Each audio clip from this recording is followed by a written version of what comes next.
I never thought I'd be the type of person to spy on someone I loved.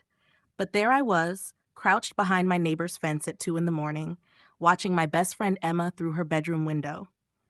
It started 3 weeks earlier when Emma began acting different.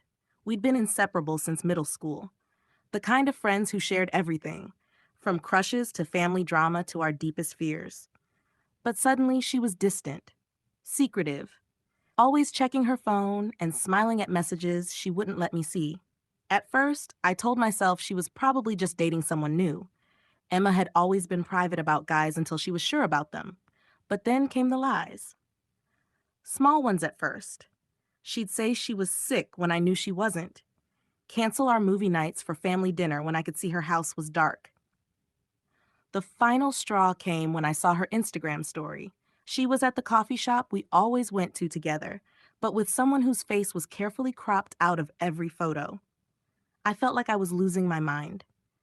This was Emma, the person who knew me better than my own sister, the one who held my hair back when I was sick, who drove 2 hours to pick me up when my car broke down, who cried with me when my parents got divorced. We had matching tattoos, for God's sake. A tiny infinity symbol on our wrists that we got on her 18th birthday. So I did something I'm not proud of. I decided to follow her. The first night, I lost her after 10 minutes.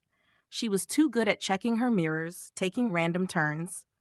But I'm stubborn when I want to be, and I knew her routines better than anyone. I knew she always turned left out of her driveway, that she had a habit of drumming her fingers on the steering wheel when she was nervous, that she kept emergency lip balm in her cup holder. The second night, I parked 3 blocks away and walked. I watched her leave her house at 11:30 p.m., dressed in clothes I'd never seen before. A black dress that looked expensive, heels that made her walk differently, more confident, like she was someone else entirely. She got into a car I didn't recognize, a silver BMW with tinted windows. I followed them to the Marriott downtown, my heart hammering against my ribs the entire time. Every red light felt like an eternity. Every turn made me question what I was doing, but I couldn't stop. It was like watching a car accident in slow motion. My palms were sweating as I watched her disappear into the lobby. Part of me wanted to turn around and go home, pretend I'd never seen any of this. But I couldn't. I needed to know what was happening to my best friend. I needed to understand why she was shutting me out. I waited in the parking garage for 2 hours, listening to the same playlist we'd made for our road trip last summer. Every song felt like a knife twisting in my chest. When she finally came out, she wasn't alone. The man with her had to be at least 40. Gray hair at his temples, expensive suit that probably cost more than my monthly rent, wedding ring catching the light from the hotel entrance. They kissed goodbye. Not a peck, but the kind of kiss that made my stomach turn and my world tilt sideways.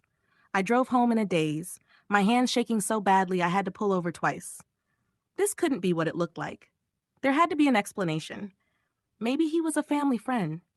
Maybe it was work-related. Maybe I was seeing things that weren't there because I was paranoid and jealous and losing my mind. But as I lay in bed that night, staring at the ceiling until dawn, pieces started falling into place, the expensive clothes appearing in her closet that she claimed were thrift finds. The way she'd been flush with cash lately, always offering to pay for dinner, buying rounds at bars. The new jewelry she said came from vintage shops, but looked like it belonged in Tiffany's window. Emma was having an affair with a married man. I spent the next week in agony. Every text from her felt like a lie. Every smile seemed fake. Should I confront her? Pretend I didn't know? Tell his wife? Every option felt wrong, but doing nothing felt like betraying everything our friendship had ever meant. That's when I made the decision that changed everything.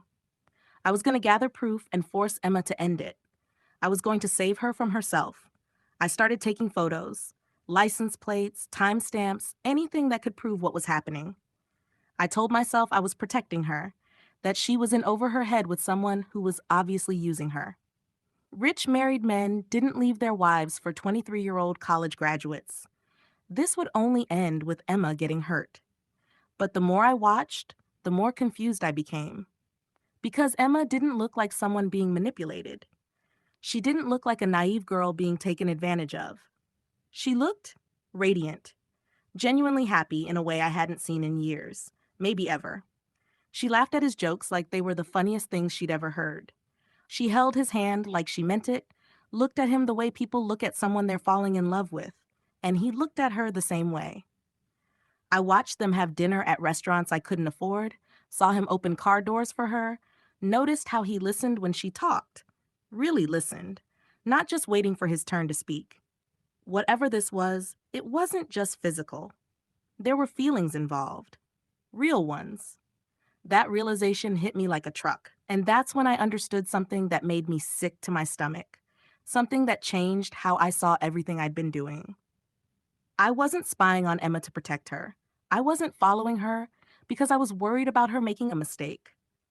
I was spying on her because I was jealous. Not of him, of her. Of the fact that she had found something that made her glow from the inside out. Something she valued more than our friendship. Something she was willing to lie to me for, risk everything for. Something that made her feel alive in ways I'd never seen before. The night I crouched behind that fence, watching her through her bedroom window, I wasn't trying to catch her in a lie anymore. I wasn't building a case to save her from some terrible mistake. I was trying to catch her being miserable. I wanted to see her crying, regretting her choices, missing our old life, missing me. Instead, I saw her on a video call, laughing at something he was saying. Her whole face lit up like Christmas morning.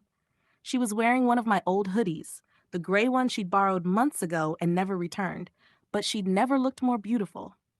She looked alive and content and completely, utterly happy. That's when it hit me like a sledgehammer to the chest. I wasn't losing my best friend to some terrible mistake or manipulative older man. I was losing her because she was growing up, moving forward, finding love, even if it was complicated and messy and morally questionable. And I was still stuck in the same place, wanting things to stay exactly the way they'd always been, wanting to be the most important person in her life forever. I left that night and drove straight to her house, my heart pounding so hard I thought it might explode. I sat in my car for 20 minutes, trying to figure out what to say. How do you confess to stalking someone you love? How do you admit that your concern was really just selfishness in disguise?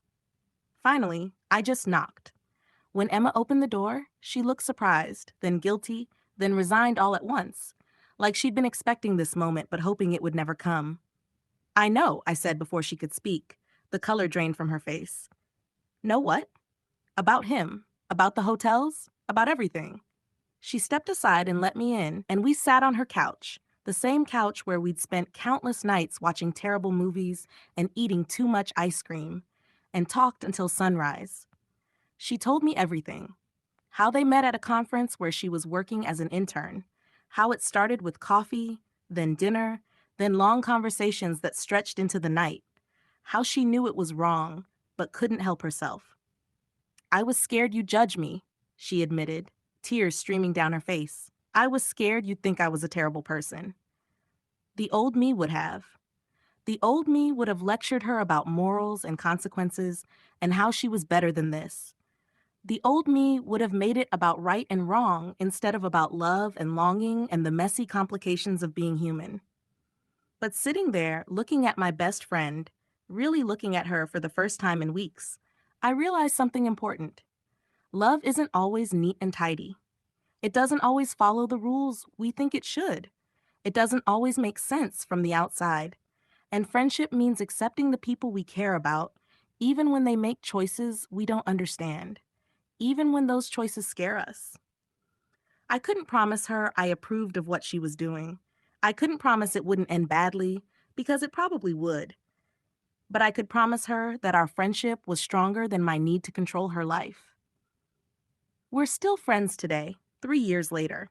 She ended the relationship 6 months after our conversation, not because I convinced her to, but because she realized on her own that it wasn't sustainable.